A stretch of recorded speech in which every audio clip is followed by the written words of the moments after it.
Very warm welcome to discover knowledge. मेरा नाम है Isha. Friends, this is BRICS, a new topic जो इस साल as per the revise syllabus आपके कंटेंट में, आपके सिलेबस में एड ऑन हुआ है। ये भी आपके 4th chapter alternate centres of power का ही एक पार्ट है, ब्रिक्स। इसके अलावा नए add on topics, I hope आपको पता होंगे ये नए एड ऑन टॉपिक्स कहाँ से मिले हैं या कौन से हैं। ठीक है, अगर नहीं पता है so I will be providing the link in the description box. आप वहाँ से देख सकते हो कि ये एक्चुअली एनसीआर सीबीएसई की जो साइट है वहाँ से मैंने देखे हैं। एंड ये नए जो टॉपिक्स हैं वो आपके कोर्स में ऐड ऑन हुए हैं। क्योंकि आपका सिलेबस 30% कट ऑफ हुआ है, इसलिए ये टॉपिक्स जो हैं, कुछ important topics apart from European Union, apart from Asian, apart from China, इन तीनों टॉपिक्स के अलावा इस ऑल्टरनेट सेंटर्स ऑफ पावर के ही चैप्टर में ये और टॉपिक्स ऐड ऑन हुए हैं, जिसमें one of it is BRICS. ये बहुत इंपॉर्टेंट है। और साथ ही साथ में फ्रेंड्स, आपको ब्रिक्स और इससे रिलेटेड और इसके साथ और इम्पॉर्टेंट टॉपिक्स जैसे इंडिया भी आगे पढ़ोगे आप, ठीक है, इनके बारे में जो इन्फॉर्मेशन है वो आपको कहीं और नहीं मिलेगी, आपके बुक में ये चीज़ नहीं है। ठीक है, so my recommendation to you is कि आप वो ही फॉलो करें जो cbseacademic.nic जो वेबसाइट है उस पर आप जाकर के रिवाइज सिलेबस देख सकते हो। उसमें ये आपको ऐड वाले टॉपिक्स जो है वो मिल जाएंगे। ठीक है, उसमें जितना आपको लिखा हुआ दिया गया है उतना ही आपको पढ़ना है, एक्स्ट्रा बहुत ज़्यादा पढ़ने की ज़रूरत नहीं है, because CBSE is the top of it, right. हर चीज़ में सीबीएसई ही इम्पॉर्टेंट है। एंड एज पर बिकॉज आपका सीबीएसई का वो कंटेंट है, आपका सीबीएसई का कोर्स है, तो उसी के हिसाब से हमको चलना है, राइट। इसको आगे बिगिन करते हैं, इसके कुछ इंपॉर्टेंट टॉपिक समझ लो। ठीक है, बहुत जरूरी है ये समझना आपको कि ब्रिक्स क्या है। बेसिकली ब्रिक्स वो ईट ब्रिक वाली ब्रिक नहीं है, ठीक है, जिसको आप ईट समझ लो। एक एब्रीवेशन है, एक छोटा फॉर्म है, एक शॉर्ट फॉर्म है 5 नेशन कंट्रीज का। अब वो कौन सी 5 नेशन कंट्रीज हैं, बहुत जरूरी है आपके लिए जानना, very important from 1 mark point of view. तो जैसा कि नाम है ब्रिक्स, बी से ब्राजील, आर से रशिया, आई से इंडिया, सी से China and then you have South Africa. तो ये एक पूरा एब्रीविएशन है। ठीक है, तो जरूरी है ये याद रखना कि ब्रिक्स की फुल फॉर्म क्या है, कौन सी 5 फाउंडिंग कंट्रीज हैं इसकी, और उसके अलावा आगे कौन सी कंट्रीज ऐड ऑन हुई। ठीक है, ये बहुत जरूरी है। Repeat, Brazil, Russia, India, China and south Africa. Very important from 1 mark point of view. आगे ये चीज समझनी बहुत जरूरी है कि पहले साउथ अफ्रीका जो है ये ब्रिक्स का पार्ट नहीं था। इट वॉज पहले जो है ब्रिक्स को सिर्फ BRIC कहा जाता था, S नहीं उसमें इंक्लूडेड था। ठीक है, क्यों? क्योंकि साउथ अफ्रीका उस ब्रिक्स का पार्ट नहीं था टिल द ईयर 2006।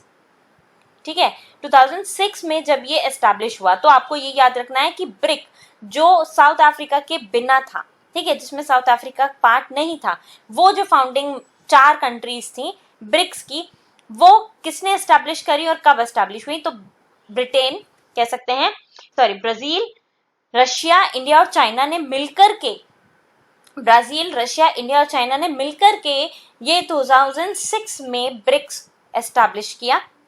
तब तक साउथ अफ्रीका ब्रिक्स का पार्ट नहीं था।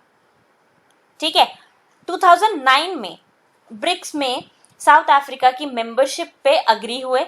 2009 में डिस्कशन हुआ, अग्रीमेंट साइन हुए, बहुत सारी चीजें हुई एंड फाइनली 2010 में साउथ अफ्रीका जो है वो ब्रिक्स का पार्ट बना। तभी से उसे BRICS कहा जाने लगा। तो बहुत जरूरी है ये। तो ब्रिक की शुरुआत कब हुई? 2006 में, जिसको ब्राजील, रशिया, इंडिया और चाइना ने एस्टैब्लिश किया। क्यों? क्योंकि तब तक साउथ अफ्रीका उसका पार्ट नहीं था। ठीक है, तो कह सकते हो कि फाउंडिंग 5 कंट्रीज नहीं है, कह लो फाउंडिंग 4 कंट्रीज है। क्लियर? 2009 में साउथ अफ्रीका की मेंबरशिप पे अग्रीमेंट्स हुई सारी, that yes south Africa will be a part of BRICS. And finally 2010 में, ये बहुत सारी चीजें हैं जो इसमें ईयर हैं बहुत या सारे याद रखने वाले, जैसे 2006 है, 2009 है, 2010 है, ये बहुत जरूरी है आपको याद रखना फ्रॉम 1 मार्क पॉइंट अगेन। तभी से ब्रिक्स का पार्ट बना साउथ अफ्रीका। आगे बढ़ते हैं, अब इसके थोड़े से ऑब्जेक्टिव्स डिस्कस कर लेते हैं कि एग्जैक्टली ऑब्जेक्टिव्स क्या हैं, ब्रिक्स क्यों बनाया गया। To cooperate and distribute mutual economic benefits, कि हम एक दूसरे के बीच में कॉपरेट करेंगे ऑन बेनिफिट्स। अगर आपने प्रॉफिट अचीव किया है, प्रॉफिट कमाया है, तो हम एक दूसरे से कॉपरेट करेंगे। वील ऐसा नहीं कि शेयर करने बैठ जाओगे, बट येस आप म्यूचुअली डिस्ट्रीब्यूट करोगे एंड एक दूसरे को कॉपरेट करोगे कि वो अर्निंग उनका अर्निंग हो, उनकी सोर्स ऑफ इनकम हो, प्रॉफिट बने, राइट। तो एक तो ये हो गया। Then you have non interference in internal policies, हम एक दूसरे की इंटरनल पॉलिसीज में इंटरफेयर नहीं करेंगे। इंडिया में क्या चल रहा है, चाइना को कोई मतलब नहीं होना चाहिए, and vice versa. So first is to cooperate and mutually मतलब एक साथ मिल करके, ठीक है, डिसाइड करेंगे, डिस्ट्रीब्यूट करेंगे इकोनॉमिक बेनिफिट्स जो भी आएंगे। Non interference in internal policies, तो बहुत जरूरी है ये। This can be a part of a 2 mark और अ 4 मार्क क्वेश्चन, तो पता होना चाहिए कि ऑब्जेक्टिव्स क्या हैं इसके, ठीक है। Of each nation and mutual equality, और आपस में इक्वालिटी एस्टैब्लिश करेंगे। कोई एक दूसरे से ऊपर नीचे नहीं है, हम एक साथ मिलकर के काम करेंगे।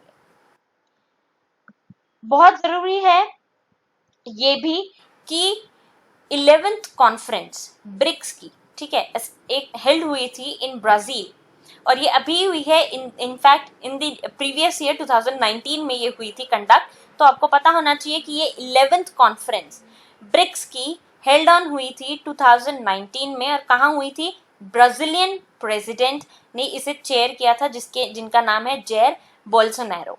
तो ये नाम, ये ईयर, ये डेट्स सब आपको इंपॉर्टेंट है, बहुत जरूरी है, फ्रॉम 1 मार्क पॉइंट आपको याद रखनी है। तो 11th कॉन्फ्रेंस ब्रिक्स की 2019 में हुई ब्राजील में, और उसको चेयर किया ब्राजीलियन प्रेसिडेंट जेयर बोल्सोनारो ने, ठीक है। पहली मीटिंग कहाँ हुई थी, अगर आपसे पूछा जाए कि ब्रिक्स की पहली मीटिंग कब और कहाँ हुई थी, तो आपको पता होना चाहिए कि it was held in Russia in the year 2009। 16 जून 2009 को पहली मीटिंग रशिया में हुई थी ऑफ द ब्रिक्स।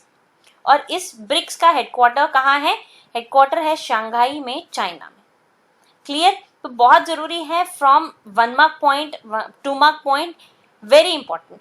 इसके अलावा इस पर्टिकुलर टॉपिक से, और जो स्पेशली और टॉपिक्स जो आपके इस पर्टिकुलर चैप्टर में इंक्लूड हुए हैं इस साल as per the revise syllabus by CBSE, इसके अलावा आपको कुछ और पढ़ने की जरूरत नहीं है, नथिंग एक्स्ट्रा। ये नहीं कहूंगी कि आप गूगल जाके कर लो, नहीं, because CBSE is the end decider, ठीक है। डिसिसिव पावर जो है वो सीबीएसई की है, बिकॉज उन्होंने हमें प्रॉपर प्रोवाइड किया है कि सीबीएसई ने जो ये एड ऑन किए हैं टॉपिक्स, उन्होंने ये कंटेंट प्रोवाइड किया है कि ये कंटेंट आपको पढ़ना है फ्रॉम दीज पर्टिकुलर टॉपिक्स जो हमने एड ऑन किए हैं। तो उसके अलावा आपको कोई तीसरी चीज पढ़ने की जरूरत नहीं है। बट मैं ये भी नहीं कहूंगी कि बिल्कुल इसी पे रिलाई करो, you should know what the objectives are, और ऑब्जेक्टिव्स आपको अपने लैंग्वेज में लिखने आने चाहिए।